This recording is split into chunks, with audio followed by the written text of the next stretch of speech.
నమస్తే, welcome to yes news. ముందుగా headlines. Polavaram పేరుతో రాయలసీమలో వెనుకబడిన ప్రాంతాలను నిర్లక్ష్యం చేస్తే సహించేది లేదు. అఖిలపక్ష నేతలు.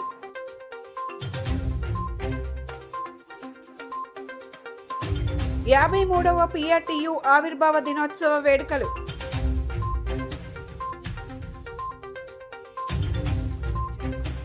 అత్యాధునిక వైద్య సేవలు అందుబాటులోకి తేవడం అభినందనీయం.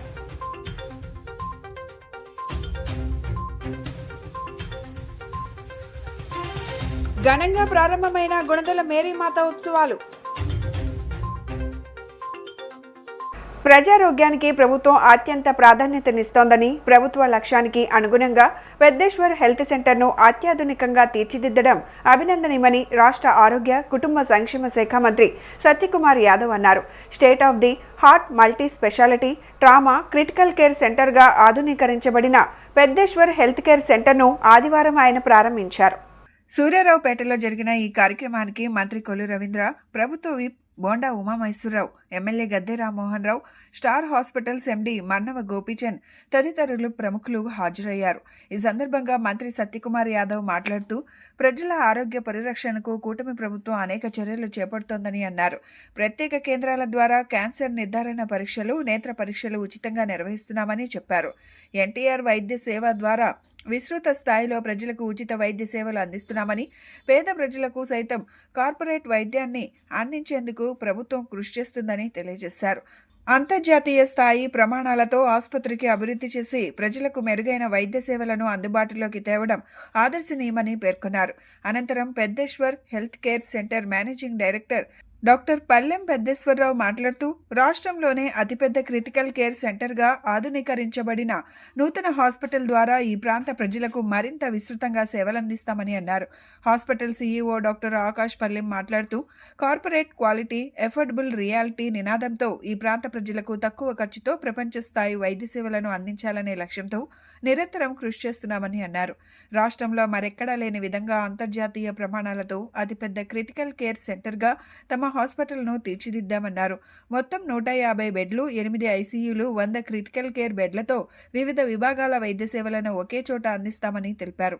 Cardiology, cardiothoracic surgery, pulmonology, critical care, neurology, neuro surgeon, nephrology, urology, orthopaedic, trauma తదితర విభాగాలకు సంబంధించిన అనుభవజ్ఞులైన వైద్య నిపుణులు పెద్దేశ్వర హెల్త్ కేర్ సెంటర్ నందు సేవలు అందిస్తున్నారని డాక్టర్ ఆకాష్ వివరించారు. ఈ కార్యక్రమంలో doctor CH Prasad Babu, doctor S Bhanuprabhakar, doctor V Sushanth Reddy, doctor Sindhu Chaganti, doctor Pavan Sai Pothula, doctor K Srinivas Babu, doctor Ram Pratap Konakalla, doctor K Rammohan తదితరులు పాల్గొన్నారు. హార్ట్ కేర్ నుంచి pulmonology, neurology, nephrology, ortho, general medicine, surgery ఇట్లాంటి అనేక రకాల స్పెషాలిటీస్తో మల్టీ స్పెషాలిటీ హాస్పిటల్ని ప్రారంభించి ఈ జిల్లా వాసులకే కాకుండా రాష్ట్ర వాసులకి ఒక 150 పడకల క్రిటికల్ కేర్ సెంటర్ని ప్రారంభించి ఒక నాణ్యమైన వైద్య సేవలు అందిస్తున్న సందర్భంగా వారిని అభినందిస్తున్నాను.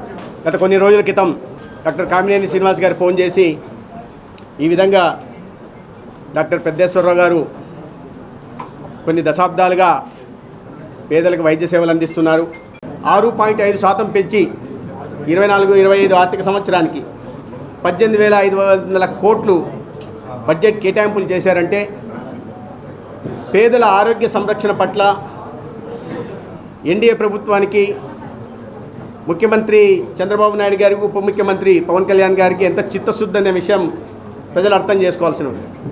అదేవిధంగా కేంద్రంలోని ఎన్డీఏ ప్రభుత్వం కూడా ఈ బడ్జెట్లో దాదాపు 12% నిధులను పెంచి 1,00,000 కోట్లకు దాకా బడ్జెట్ని కేటాయించడం జరిగింది.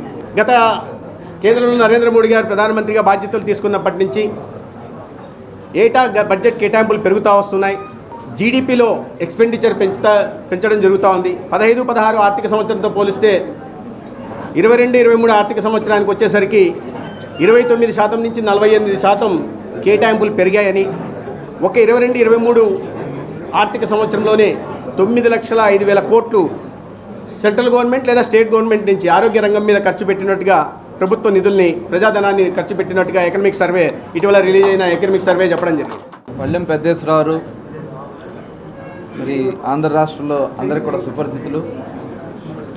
ఒక గ్రామీణ వాతావరణంలో పెరిగి మరి డాక్టర్గా దాదాపు 30 సంవత్సరాల పైనే పేదలకి సేవలు అందిస్తూ ముఖ్యంగా విజయవాడ మహానగరంలో పళ్ళెం పెద్దేశ్వరరావు హాస్పిటల్ని ఇక్కడ ఏర్పాటు చేసి అనేక మందికి వైద్య సేవలు అందించారు. ఈరోజు వారి కుమారులు ఆకాష్ గారు మరి హాస్పిటల్ అంతా కూడా రెనోవేట్ చేసి ఇంకా అత్యాధునికమైనటువంటి ఎక్విప్మెంట్తో ఒక కార్డియాలజీ కాకుండా మిగతాయి న్యూరాలజీ కానీ నెఫ్రాలజీ కానీ అన్ని రకాలైనటువంటి వైద్య క్రిటికల్ కేర్ సెంటర్ను కూడా ఇక్కడ ఏర్పాటు చేసి 150 పడకల హాస్పిటల్గా మరి ఈరోజు గౌరవనీయులు పెద్దలు హెల్త్ మినిస్టర్ గారు సత్యకుమార్ గారి చేతుల మీదుగా, అలాగే మాజీ హెల్త్ మినిస్టర్ గారు కామినేని శ్రీనివాస్ గారి చేతుల మీదుగా, గద్దె రామ్మోహన్ గారు, అలాగే కొనకళ్ళ నారాయణ గారు, పెద్దలు డాక్టర్ గోపీచంద్ గారు, అలాగే అందరి ఆధ్వర్యంలో ఈరోజు ఇక్కడ హాస్పిటల్ ప్రారంభించారు. పెద్దేశ్వరరావు గారు ఇలాగ హాస్పిటల్ స్టార్ట్ చేస్తున్నారు, మీరు రావాలి అంటే అసలు ఏమాత్రం సందేహించకుండా పాపం ఆయనకి ఉండే రకరకాల ఒత్తిళ్లలో ఇది నేను రిక్వెస్ట్ చేసి కామినేని శ్రీనివాస్ గారు రిక్వెస్ట్ చేసి ఆయన ఒబ్లైజ్ చేసి వాళ్ళు వచ్చినందుకు చాలా సంతోషం. Thank you very much sir. అలాగే రవీంద్ర గారు కూడా ఎన్నో పనులు ఉంటాయి అయినా కానీ ఈ కార్యక్రమానికి వచ్చారు. ముఖ్యంగా ఇవాళ ఇక్కడ గమనించాల్సింది ఏంటంటే 2014 నుంచి ఇవాళ దాకా తీసుకుంటే ఎప్పుడు మనకి ఆంధ్రప్రదేశ్ నుంచి ఆంధ్ర రీజన్ నుంచి హైదరాబాద్కి వైద్యపరంగా వెళ్ళే ఒక రకమైన అలవాటు ఉండింది. దాదాపు 20-25 ఏళ్ళుగా 30 ఏళ్ళుగా. కొత్త రాష్ట్రం స్టార్ట్ అయిన తర్వాత కెపాసిటీ బిల్డింగ్ అంటే బెడ్ నంబర్స్ అని అనండి, అదేవిధంగా కేర్ని అందించడం అనేది ఇంకొక చాలా క్లిష్టమైన పరిస్థితి. ఎందుకంటే ప్రజలు రకరకాల ఆశలతోటి, యాంగ్జైటీ తోటి, డిఫికల్టీస్, ఫైనాన్షియల్ డిఫికల్టీస్ తోటి ఇక్కడికి వచ్చినప్పుడు నాకు పెద్దేశ్వరరావు దాదాపు 25 ఏళ్ళుగా తెలుసు. సెంట్రల్ నియోజకవర్గంలోని సింగినగర్లోని ఆహ్వాన్ కన్వెన్షన్ హాల్లో జరిగిన విజయవాడ ఏసీ మరియు ఫ్రిడ్జ్ టెక్నీషియన్ అసోసియేషన్ వారి ఆధ్వర్యంలో 7వ వార్షికోత్సవ వేడుకలు జరిగాయి. ఈ కార్యక్రమానికి ముఖ్య అతిథిగా సెంట్రల్ నియోజకవర్గ శాసనసభ్యులు బోండా ఉమామహేశ్వరరావు పాల్గొని వారి సేవలను కొనియాడారు. ఈ కార్యక్రమానికి ముఖ్య అతిథిగా ప్రభుత్వ విప్ సెంట్రల్ నియోజకవర్గ శాసనసభ్యులు బోండా ఉమామహేశ్వరరావు పాల్గొని సభ్యులకు శుభాకాంక్షలు తెలియజేశారు. ఈ సందర్భంగా ఉమా మాట్లాడుతూ ఈ కాలంలో ఎయిర్ కండిషనర్ వినియోగాలు చాలా పెరిగాయని, గతంలో విండో ఏసీ మాత్రమే అందుబాటులో ఉండేదని, నేడు split air conditioner, central air కండిషనర్లు అధికమయ్యాయన్నారు. ప్రస్తుత రోజుల్లో ప్రతి సామాన్యుడికి అందుబాటులో ఎయిర్ కండిషనర్లు ఉంటున్నాయని, అటువంటి ఎయిర్ కండిషనర్స్ టెక్నీషియన్స్ ప్రజల నిత్య జీవితంలో ఒక భాగమైపోయారు. వీరి సేవలను అందిస్తూ భవిష్యత్తులో ఎటువంటి సహకారం కావాలన్నా తాను ముందుంటానన్నారు. ఇదే రోజు అసోసియేషన్ సభ్యులకు మెడికల్ క్యాంపులు నిర్వహించి ఉచితంగా మందులు అందించడం చాలా సంతోషించదగ్గ అంశమన్నారు. ఈ కార్యక్రమంలో ఎయిర్ కండిషనర్స్ అసోసియేషన్ సభ్యులు పాల్గొన్నారు. A for Amaravati, P for Polavaram పేరుతో రాయలసీమలో వెనుకబడిన ప్రాంతాలను నిర్లక్ష్యం చేస్తే ఊరుకోబోమని అఖిలపక్ష నేతలు రామకృష్ణ, గఫూర్ హెచ్చరించారు. కేంద్ర రాష్ట్ర ప్రభుత్వాలు వెనుకబడిన ప్రాంతాల అభివృద్ధికి నిధులు కేటాయించాలని డిమాండ్ చేశారు. ఆంధ్రప్రదేశ్ వెనుకబడిన ప్రాంతాల అభివృద్ధికి కేంద్ర రాష్ట్ర ప్రభుత్వాలు తీసుకోవాల్సిన చర్యలపై రేపు అఖిలపక్ష పార్టీలు, విద్యార్థి, యువజన సంఘాల ఆధ్వర్యంలో గాంధీనగర్లోని ఐలాపురం హోటల్లో సమావేశం నిర్వహించారు. ఈ సమావేశంలో అన్ని రాజకీయ పార్టీల ప్రముఖులు పాల్గొంటారు. ఈ సందర్భంగా సిపిఐ రాష్ట్ర కార్యదర్శి రామకృష్ణ, సిపిఎం కేంద్ర కమిటీ సభ్యులు గఫూర్ మాట్లాడుతూ గత దశాబ్దాలుగా వెనుకబడి ఉన్న ప్రాంతాలలో పెండింగ్లో ఉన్న ప్రాజెక్టులు పరిపూర్తి కాక కేంద్ర రాష్ట్ర ప్రభుత్వాలు ప్రాధాన్యత ఇవ్వాలని డిమాండ్ చేస్తూ 1989లో ముఖ్యమంత్రి ఎన్టీ రామారావు హంద్రీనీవా, గాలేరి నగరి, అదేవిధంగా వెలుగొండ ప్రాజెక్టు ప్రకటిస్తే ఇవాళ దాదాపు 36 సంవత్సరాల తర్వాత చూస్తే ఇప్పటికీ కూడా ఏ ఒక్కటి కూడా పూర్తి కాలేదని విమర్శించారు. జరగబోయే బడ్జెట్ సమావేశంలో వెనుకబడిన ప్రాంతాలలోని ప్రాజెక్టులకు నిధులు కేటాయించాలని కోరారు.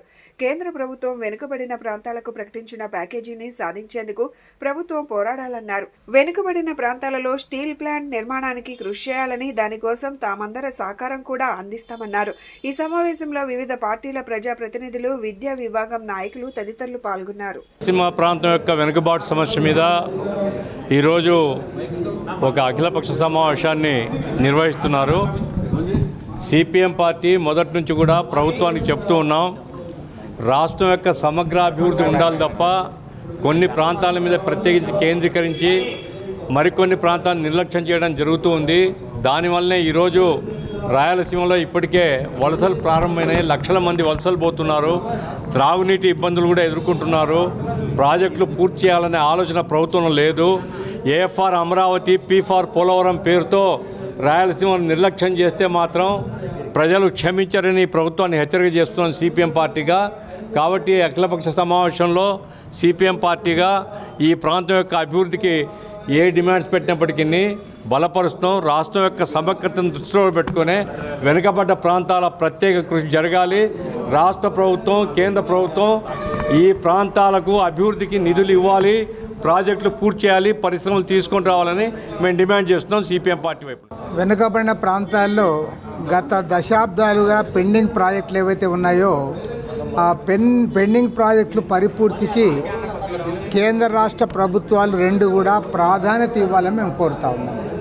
ఎందుకంటే ఎన్టీ రామారావు గారు ముఖ్యమంత్రిగా ఉండగా 1989లో ఆనాడు హంద్రీ నీవా, గాలేరు నగరి, అదేవిధంగా వెలుగొండ ప్రాజెక్టులు ప్రకటిస్తే ఇవాళ దాదాపు 36 సంవత్సరాల తర్వాత చూస్తే ఇప్పటికి కూడా ఏ ఒక్కటి కూడా పరిపూర్తి కాలే. అదేవిధంగా ఉత్తరాంధ్రలో వంశధార, నాగావళి పైన ఉన్నటువంటి ప్రాజెక్టులు ఏవి కూడా ఇప్పుడు కూడా చర్చనీయాంశంగా ఉన్నాయి తప్ప అవి పరిపూర్తి కావడం లేదు. కాబట్టి ఏమంటే మేము ప్రభుత్వాన్ని కోరుతా ఉన్నాం, రేపు బడ్జెట్ సమావేశాల సందర్భంగా వెనుకబడిన ప్రాంతాల ప్రాజెక్టులు పరిపూర్తికి నిధులు కేటాయించాలి, వాటికి ప్రాధాన్యత ఇవ్వాలి. ఆ రకంగా చేసే తప్ప ఆ ప్రాంతంలో ఉన్న ప్రజలకు మేలు జరిగే అవకాశం లేదు. ఈ నెల 27న జరిగే ఉమ్మడి కృష్ణా, గుంటూరు జిల్లాల గ్రాడ్యుయేట్ ఎన్నికల్లో పీడీఎఫ్ అభ్యర్థిగా టీఎస్ లక్ష్మణ్ రావు పోటీ చేయనున్నారు. ఈ నెల 10న ఎమ్మెల్సీ అభ్యర్థిగా నామినేషన్ వేస్తున్నట్లు ఎమ్మెల్సీ అభ్యర్థి కేఎస్ లక్ష్మణ్ రావు చెప్పారు. ప్రోగ్రెసివ్ డెమోక్రటిక్ ఫ్రంట్ అభ్యర్థిగా తాను ఈ నెల 10న నామినేషన్ వేయనున్నట్లు కేఎస్ లక్ష్మణ్ రావు ఎంజీ రోడ్లోని బాలోత్సవ్ భవన్లో ఏర్పాటు చేసిన విలేకరుల సమావేశంలో చెప్పారు. ఉపాధ్యాయులు, అధ్యాపకులు, పెన్షనర్లు, ఉద్యోగులు, కార్మికులు, లాయర్లు, కాంట్రాక్ట్ మరియు అవుట్సోర్సింగ్ ఉద్యోగులు ఇలా దాదాపు 50 సంఘాల మద్దతుతో ఎమ్మెల్సీ ఎన్నికల్లో నిలబడడం జరిగిందన్నారు. గ్రాడ్యుయేట్ టీచర్స్ ఎమ్మెల్సీ పదవులు రాజకీయ పునరావాసం కోసం కాదని పట్టభద్రుల కోసం రాజ్యాంగ నిబంధనలకు అనుగుణంగా శాసన మండలిలో ప్రత్యేకంగా కొన్ని స్థానాలు కేటాయించడం జరిగిందని ఆయన తెలిపారు. రాజకీయ నాయకులు అనుకుంటే వారికి వేరే స్థానాలు ఉన్నాయని, అయితే ఇటీవల ఈ స్థానాల వైపు కూడా వారి దృష్టి మరలుతుందని చెప్పారు. అధికారం, ధనబలం, కులబలం ప్రభావంతో గెలుపొందాలనే ప్రయత్నాలు కొన్ని రాజకీయ పార్టీల వారు చేస్తున్నారని ఆరోపించారు. నామినేషన్ రేపు అనగా 10వ తేదీ ఉదయం 10 గంటలకి గుంటూరులో నేను నామినేషన్ వేస్తున్నాను. ఈ నామినేషన్ కార్యక్రమానికి అందరినీ కూడా నేను ఆహ్వానిస్తూ ఉన్నాను. సందర్భంగా 2007 సంవత్సరంలో శాసన మండలిని తిరిగి పునరుద్ధరించిన తర్వాత ఆనాడు ఉమ్మడి రాష్ట్రంలో 4 టీచర్ ఎమ్మెల్సీలు, 3 గ్రాడ్యుయేట్ ఎమ్మెల్సీలు, 7 స్వతంత్రంగా గెలుపొందాం. ఆ 7 కూడా పీడీఎఫ్ అంటే ప్రోగ్రెసివ్ డెమోక్రటిక్ ఫ్రంట్గా ఏర్పడి ఈ 18 ఏళ్లుగా మేము పనిచేస్తున్నాం. ఈ 18 ఏళ్లుగా పీడీఎఫ్ తరఫున అంటే ప్రోగ్రెసివ్ డెమోక్రటిక్ ఫ్రంట్ తరఫున 14 మంది మేము ఎమ్మెల్సీలుగా గెలుపొందటం అనేది జరిగింది. ఈ 14 మందిని కూడా గత 18 ఏళ్లుగా ఒకటి మేము రాజ్యాంగ విలువలకి, రాజ్యాంగ లక్ష్యాలకి కట్టుబడి పనిచేసాం. నగరంలో పీఆర్టీయూ 53వ ఆవిర్భావ దినోత్సవ వేడుకలు ఘనంగా జరిగాయి. పీఆర్టీయూ ఆవిర్భావ దినోత్సవం జరుపుకోవడం శుభపరిణామమని ఏపీ డెమోక్రటిక్ పీఆర్టీయూ రాష్ట్ర అధ్యక్షుడు శ్రీను అన్నారు. పీఆర్టీయూ ఆవిర్భావ దినోత్సవాన్ని పురస్కరించుకొని అనేక సేవా కార్యక్రమాలు నిర్వహిస్తున్నట్లు ఆయన తెలిపారు. విజయవాడ గాంధీనగర్లోని డెమోక్రటిక్ పీఆర్టీయూ కార్యాలయం నందు 53వ పీఆర్టీయూ ఆవిర్భావ దినోత్సవ వేడుకలు ఏపీ డెమోక్రటిక్ PRTU రాష్ట్ర అధ్యక్షుడు శ్రీను అధ్యక్షతన ఘనంగా నిర్వహించారు. ఈ వేడుకలలో AP NGO chairman Sivareddy, AP NGO general secretary Vidyasagar, line నాయకులు Upendra, Neelimadevi, charitable trust chairman Abraham Lincoln తదితరులు పాల్గొని ప్రభుత్వ పాఠశాలల్లోని మెరిట్ విద్యార్థులకు PRTU రాష్ట్ర అధ్యక్షుడు శ్రీనులతో కలిసి స్కాలర్షిప్లను పంపిణీ చేశారు. ఈ సందర్భంగా వారు మాట్లాడుతూ మానవ సేవే మాధవ సేవ అని అన్నారు. PRTU 53వ ఆవిర్భావ దినోత్సవ వేడుకలను జరుపుకోవడం శుభ పరిణామమని అన్నారు. ప్రభుత్వ పాఠశాలలను బలోపేతం చేయడమే PRTU ప్రధాన లక్ష్యమని తెలియజేశారు. ప్రభుత్వ పాఠశాలల్లో మెరిట్ సాధించిన విద్యార్థులకు మెరిట్ స్కాలర్షిప్లను ఈ వేదికగా అందిస్తున్నట్లు తెలిపారు. అదేవిధంగా ప్రభుత్వ పాఠశాలల్లో పనిచేసే ఆయాలకు నూతన వస్త్రాలను బహుకరిస్తున్నట్లు పేర్కొన్నారు. ఆవిర్భావ దినోత్సవ వేడుకలలో భాగంగా మజ్జిగ పంపిణీ కార్యక్రమం కూడా నిర్వహించడం జరిగిందని తెలియజేశారు. అనేక సేవా కార్యక్రమాలతో PRTU ముందుకు వెళ్తుందని అన్నారు. PRTU 53వ ఆవిర్భావ దినోత్సవం జరుపుకోవడం శుభపరిణాయం. దాంతోపాటు మానవ సేవే మాధవ సేవ అన్నట్టుగా ఎవరైతే స్కూళ్ళల్లో కాలేజీలలో ఎక్కడైతే 100% వచ్చాయో ఉపాధ్యాయులకు స్టూడెంట్స్కు బహుమతులుగా ఇవ్వడం, అదేవిధంగా స్కూళ్ళల్లో ఎక్కడైతే పనిచేస్తే బీదవారు ఉంటారో వాళ్ళకు కూడా చీరలు పెట్టడం, ప్రోత్సాహం చేయడం మంచి సేవా దృక్పథం. మరి ఈరోజు మజ్జిగ కార్యక్రమాన్ని రాబో రోజుల్లో ఎండాకాలం వస్తుంది. ఉదార స్వభావంతో సంఘం మా సమస్యలే కాదు, మా జీతాలు మా PRCలే కాదు, ప్రజాసేవ కూడా చేయాలా సంఘం అనే విధంగా ఏర్పాటు చేస్తూ డెమోక్రటిక్ PRTU ఆవిర్భవించింది. మరి దానికి అనుగుణంగానే ప్రతిరోజు కార్యక్రమం, గతంలో కూడా మేము 2-3 మాటలు ఇక్కడికి వచ్చాం. ఏదో ఒక ప్రోగ్రాం పెట్టడం, రక్త సేవ కానీ ప్రతిదీ సేవయే మా సేవ అన్నట్టుగా ఉద్యోగుల యొక్క సమస్యలతో పాటు ప్రజలను కూడా సేవా దృక్పథం చూడాలనే ఉద్దేశంతో డెమోక్రటిక్ PRTU శ్రీనివాసరావు వాళ్ళ జనరల్ సెక్రటరీ వాళ్ళ కార్యవర్గం అందరూ కూడా ఉద్యోగులతో పాటు ప్రజలకు కూడా మానవ సేవలనే దృక్పథంతో దానికి సహకరించిన దాతలందరికీ కూడా ఏపీ NGOs పక్షాన APJS పక్షాన నమస్కారాలు తెలియజేసుకుంటాను. నేడు డెమోక్రటిక్ PRTU ఆధ్వర్యంలో జరుగుతున్న 56వ PRTU ఆవిర్భావ దినోత్సవ వేడుకలకి ఏపీ NGOs పక్షాన JAC పక్షాన వారికి శుభాభినందనలు తెలియజేస్తున్నాం. ఏదైతే PRTU ఉద్యోగులు, ఏదైతే పంచాయతీరాజ్ ఉద్యోగులు దశాబ్దాల తరబడి మిగిలిన ఉపాధ్యాయులతో పాటు ఏ సౌకర్యానికి నోచుకోని పరిస్థితుల్లో PRTU ఆవిర్భావం జరిగి లెజెండరీ లీడర్స్ని దశాబ్దాలుగా ఇచ్చి ఇవాళ ఉపాధ్యాయులకి మిగిలిన అందరు ఉపాధ్యాయులతో పంచాయతీరాజ్ ఉపాధ్యాయులు కూడా సమంగా ఉండే విధంగా రావడానికి కృషి చేసిన సంస్థకి ఇవాళ ఆవిర్భావ వేడుకలు.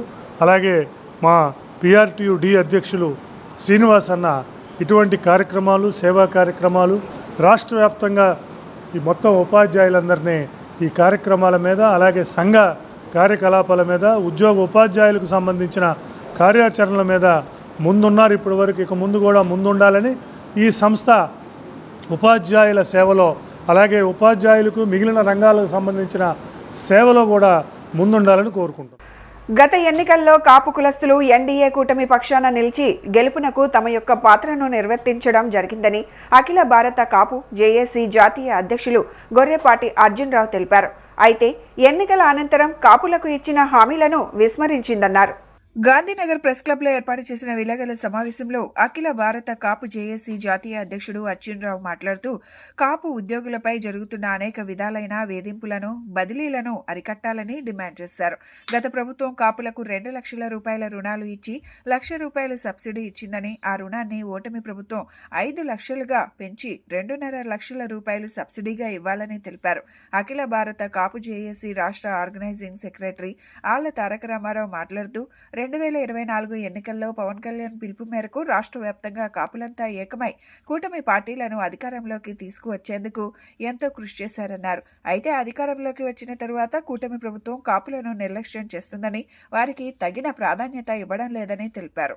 కాపు JAC ఏర్పడటానికి ముఖ్య కారణం మన కాపు ముద్దుబిడ్డ ఉప ముఖ్యమంత్రి వర్యులు శ్రీ కొణిదెల పవన్ కళ్యాణ్ గారి పిలుపు మేరకు ఆ రోజు ఏదైతే 2024లో జరిగినటువంటి ఎలక్షన్లో కాపులంతా ఏకమై పెద్దన్న పాత్ర వహిస్తూ కూటమిని గెలిపించవలసిందిగా ఆయన ఏదైతే శ్లోకం ఇచ్చారో దాన్ని ఈ రాష్ట్రంలో యావత్ కాపు సంఘాలని కాపు కులస్తులని ఏకం చేసి వాళ్ళతో మాట్లాడి కూటమి విజయం దిశగా తీసుకెళ్ళినటువంటి ఘనత ఈ కాపులది.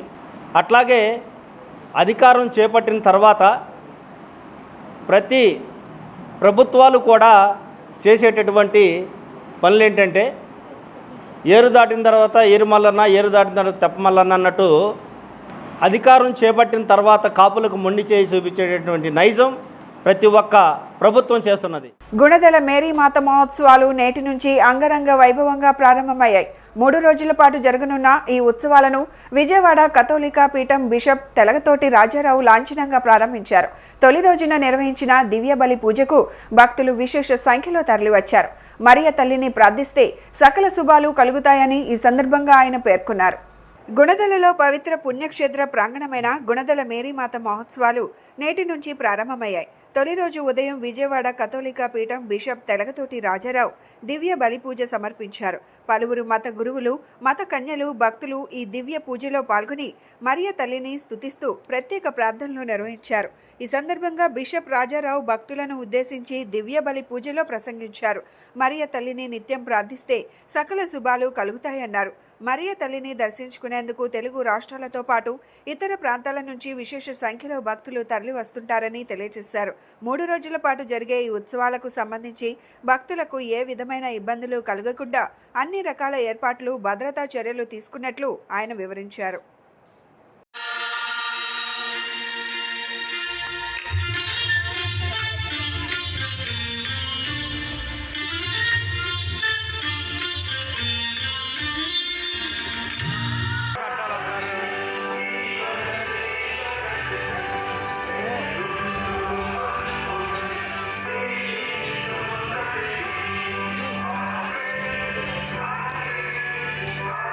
సహోదరి సహోదరులారా, ప్రియమైన లూర్దు మాత భక్తులారా, 2025 గుణదల లూర్దు మాత ఉత్సవాలను అధికారపూర్వకంగా మేము ప్రారంభిస్తున్నాం. కొద్దిగా అందరూ కూడా చెప్పండి కొడదాం. లూర్దు మాతకు, లూర్దు మాతకు. చెడును పారద్రోలి మంచిని పెంపొందించే విధంగా దివ్య ఖురాన్ కంఠస్థ పోటీలను నిర్వహించినట్లు United forum for Quranic studies నిర్వాహకులు దావూద్ హుసేన్ తెలిపారు. నేటి తరంలో స్మార్ట్ ఫోన్ వల్ల చిన్నపిల్లలు చెడు తలంపులతో, చెడు ఆలోచనలకు గురవుతున్నారని ఆవేదన వ్యక్తం చేశారు. చిన్ననాటి నుండే మంచి ఆలోచనలు కలిగి పిల్లలు నడుచుకునేలా చేసే ప్రయత్నంలో భాగంగా ఈ పోటీలను ఏర్పాటు చేసినట్లు పేర్కొన్నారు. United forum for Quranic studies Quran కంఠస్థ పోటీలను ఆటోనగర్ టెక్నీషియన్స్ హాల్లో నిర్వహించడం జరిగింది. ఈ దివ్య ఖురాన్ కంఠస్థ పోటీలలో అన్ని జిల్లాల బాల బాలికలు పాల్గొన్నారు. ఈ సందర్భంగా United forum for Quranic studies నిర్వాహకులు దావూద్ హుసేన్ మాట్లాడుతూ, United forum for Quranic studies ఆధ్వర్యంలో గత 10 సంవత్సరాలుగా దివ్య ఖురాన్ కంఠస్థ పోటీలను నిర్వహిస్తున్నట్లు తెలిపారు. చిన్నపిల్లల్లో చెడును తొలగించి మంచిని పెంపొందించే సదుద్దేశంతో ఈ కంఠస్థ పోటీలను నిర్వహిస్తున్నట్లు తెలిపారు. నేటి తరంలో స్మార్ట్ ఫోన్ల వల్ల పిల్లలు చెడు తలంపులతో, చెడు ఆలోచనలకు గురవుతున్నారన్నారు. చిన్ననాటి నుంచే మంచి ఆలోచనలు కలిగి పిల్లలు నడుచుకునేలా చేసే ప్రయత్నంలో భాగంగా ఖురాన్ కంఠస్థ పోటీలను నిర్వహిస్తున్నట్లు తెలిపారు. ఈ దివ్య ఖురాన్ కంఠస్థ పోటీలలో అన్ని జిల్లాల బాల బాలికలు పాల్గొన్నారని అన్నారు. आज अल्हम्दुलिल्लाह 10 साल हो गए इस काम का आगाज़ करते हुए कि बड़ी खुशी हो रही है कि इस 10 साल के दौरान में हमने हज़ारों लाखों बच्चों को हमने कुरान सिखाया और कुरानी मजीदें तकसीम की हैं और एक हरारत है जो पूरे रियासत आंध्र प्रदेश में पैदा हुआ है. हर माँ बाप चाहते हैं कि उनके बच्चे कुरान पढ़े, हर बच्चे भी चाहते हैं कि हम कुरान पढ़े और इनाम हासिल करें. इस तरह बड़ा तेज़ी से ये काम हो रहा है. हम अल्लाह का शुक्र अदा करते हैं कि अल्लाह ताला जो है इस काम को हम जैसे कमज़ोरों से जो है ले रहा है. तो आज ये प्रोग्राम आप लोगों के ताउन से बहुत ही आगे बढ़ रहा है और हमें उम्मीद है कि आइंदा भी आप लोगों का ताउन रहेगा. मैं सबसे गुजारिश करूँगा कि वो अपने बच्चों को कुरान पढ़ाए, वो खुद पढ़े और कुरान को जो है आम करने की कोशिश करें. वाखिर दावाना अल्हम्दुलिल्लाह रब्बिल आलमीन. మేము గత 10 సంవత్సరాలుగా యూఎఫ్కేఎస్ ద్వారా పిల్లలకి ఖురాన్ కంఠస్థ పోటీలు నిర్వహిస్తున్నాము. దీనికి ముఖ్య ఉద్దేశం ఏమిటంటే ఇప్పుడు స్మార్ట్ ఫోన్ వచ్చిన తర్వాత పిల్లలు ఏ విధంగా చెడిపోయారో మీరు అందరూ చూస్తున్నారు. చిన్న పిల్లలు కూడా వాళ్ళు భోజనం చేయాలన్నా వాళ్ళ చేతిలో ఫోన్ ఇచ్చేస్తున్నారు. తప్పు చేయడంలో చిన్న పెద్ద అనేది ఏమీ లేదు, విపరీతంగా చెడు పెరిగిపోయింది.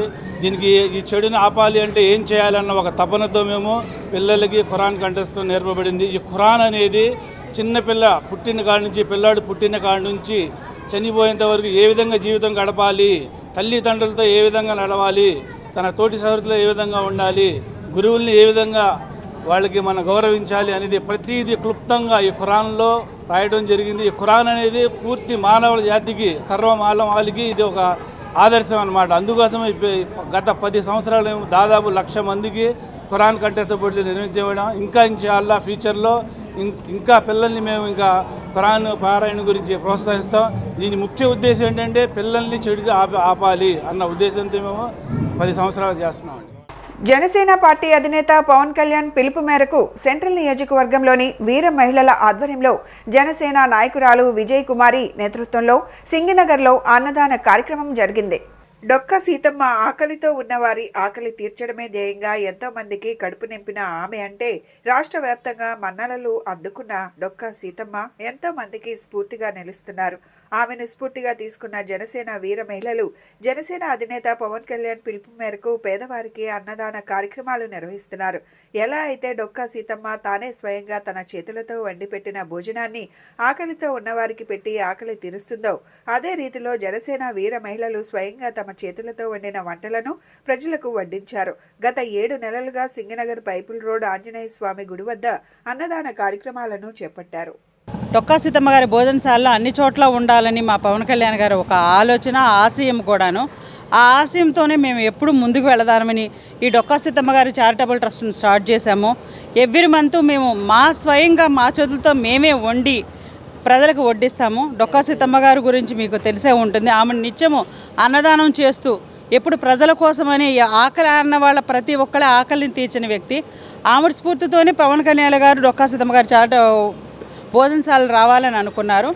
అదే స్ఫూర్తితో మేము కూడాను డొక్కా సీతమ్మ గారి చారిటబుల్ ట్రస్ట్ని మేము స్థాపించాము. ఎవ్రీ మంత్ మేము ఆ భోజనం వడ్డి మా చేతులతో మేమే వండి వడ్డిస్తామండి. దాదాపు 300 మెంబర్స్ దాకా తింటారండి ఎవ్రీ మంత్. బులెటిన్ ముగించే ముందు హెడ్లైన్స్ మరొకసారి. పోలవరం పేరుతో రాయలసీమలో వెనుకబడిన ప్రాంతాలను నిర్లక్ష్యం చేస్తే సహించేది లేదు, అఖిలపక్ష నేతలు.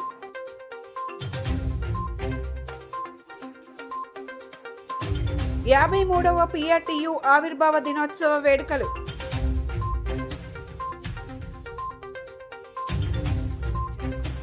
అత్యాధునిక వైద్య సేవలు అందుబాటులోకి తేవడం అభినందనీయం.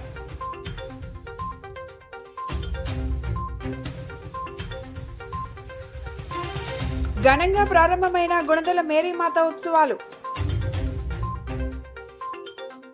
ఇవి ఈనాటి bulletin updates. Keep watching yes news.